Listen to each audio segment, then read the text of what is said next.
एक कठियारा लकड़ियां बेचकर 4 आने रोज कमाकर लाया करता था, जिसमें 1 आना वह गरीबों में दान कर देता और शेष 3 आनों में अपने घर का काम चलाया करता। एक रात को कठियारे की स्त्री ने कठियारे से कहा कि तुम सिर्फ 4 आने रोज कमाते हो, जिसमें से भी 1 आना दान कर देते हो। इससे मुझे बड़ी तकलीफ होती है। तुम नित्य 1 आने का दान करना बंद कर दो। 1/4 दान तो राजा भी नहीं करता। इस पर कठियारे ने उत्तर दिया कि राजा अपनी करनी करेगा और मैं अपनी करनी में दान देना कदापि बंद नहीं करूंगा।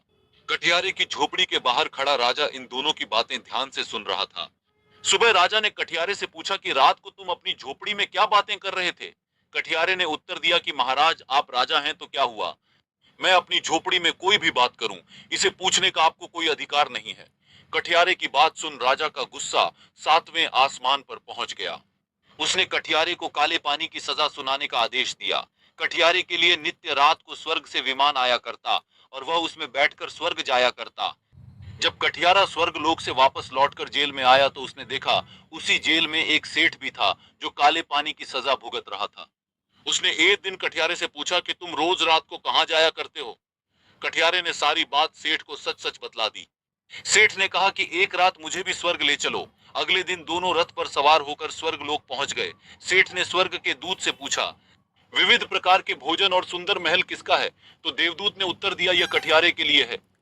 सेठ ने फिर पूछा कि सब चीजें कठियारे के लिए ही है तो भला मेरे लिए क्या है? देवदूत ने उत्तर दिया, तुमने कभी गरीबों को खाना नहीं खिलाया है, इसलिए तुम्हारे लिए यहाँ कुछ भी नहीं है। सेठ ने देवदूत से फिर पूछा कि मेरे लिए कुछ नहीं है तो हमारे राजा के लिए तो कुछ होगा ही। इस पर दूत ने सेठ को खून और मवाद की बहती हुई नदी दिखला दी और कहा कि तुम्हारा राजा बड़ा अन्यायी है, तो उसके लिए यह नदी तैयार है। सेठ ने पूछा कि राजा के पापों का क्या प्रायश्चित है? तो दूत ने कहा कि यदि राजा नंगे पैरों फिरकर गायों की 12 वर्ष सेवा करें तो उसके पाप धुल सकते हैं। अब सेठ और कठियारा स्वर्ग से विमान में बैठकर जेल में आ गए थे। सवेरा होते ही सेठ ने राजा जैसे स्वर्ग में बीती सारी बातें कह सुनाई। राजा पर सेठ की बातों का बड़ा असर हुआ।